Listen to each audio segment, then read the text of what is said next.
A Segunda Guerra Púnica, e a luta dos generais Aníbal Barca e Cipião Africano. A Segunda Guerra Púnica estendeu-se de 218 a 201 a.C., e ela foi ocasionada principalmente pela expansão cartaginesa na Península Ibérica, algo que deixou os romanos muito irritados, fazendo-os declarar guerra ao Império Cartaginês, que tinha como principal general um homem chamado Aníbal Barca, considerado um dos maiores estrategistas militares de toda a história. Ele havia feito um juramento, no altar de Baal, a seu pai Amílcar Barca, o qual havia assinado a rendição de Cartago em 241 a.C., na Primeira Guerra Púnica, que seria inimigo dos romanos até o fim de sua vida. De fato, Aníbal foi um grande adversário de Roma, pois ele conseguiu derrotar o exército da velha cidade em várias batalhas terrestres, onde os romanos eram mais fortes. Por outro lado, os romanos tinham como seu principal general um homem chamado Cipião Africano, avaliado como um dos maiores militares da história de Roma. Durante os vários anos de guerra, houve inúmeras batalhas navais e terrestres, que contaram com a participação de um grande número de homens, cavalos, elefantes de guerra e embarcações. Inicialmente, os cartagineses liderados por Aníbal Barca prevaleceram sobre os romanos, mas por conta dos longos anos de conflitos, eles foram obrigados a recuar. Então Cipião Africano viu uma chance de aniquilar os cartagineses, e em 202 a.C., ocorreu uma batalha decisiva, onde os romanos destruíram as forças de Aníbal, e venceram a Segunda Guerra Púnica.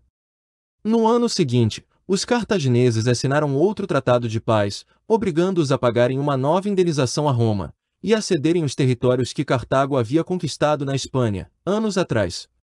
Além disso, os cartagineses foram forçados a entregarem seus navios militares aos romanos, e proibidos de atacarem o reino africano da Numídia, que havia auxiliado Roma na guerra. Aníbal Barca continuou lutando contra os romanos até o fim de sua vida.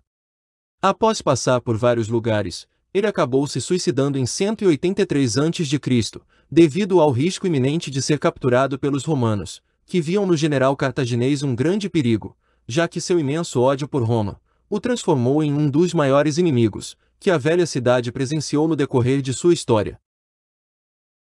Já Cipião foi apelidado de Africano, após a Segunda Guerra Púnica, por causa de sua vitória em solo africano. Ele ganhou popularidade, e passou a ser muito respeitado pelos romanos. Algo impressionante foi que Cipião faleceu no mesmo ano de seu rival Aníbal, em 183 a.C.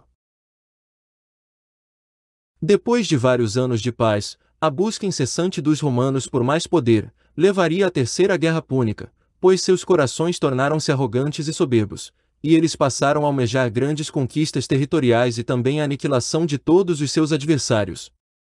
Roma ambicionava controlar todo o mar Mediterrâneo sem ter nenhum rival, como também subjugar mais nações e criar uma hegemonia sobre o mundo. Esse era um desejo ousado, que os líderes romanos mantinham em seus pensamentos. Após a Segunda Guerra Púnica, Roma anexou o sul da Anatólia, conhecida como Ásia Menor, em 188 a.C. Mapa mostrando os territórios em 150 a.C., de Roma, em vermelho, Cartago, em cinza, e do Reino da Numídia, em roxo, que auxiliou os romanos na luta contra os cartagineses. Repare que Roma tomou praticamente todos os territórios que pertenciam a Cartago, entretanto, isso ainda não satisfez os líderes da velha cidade. Tal fato levaria à Terceira Guerra Púnica.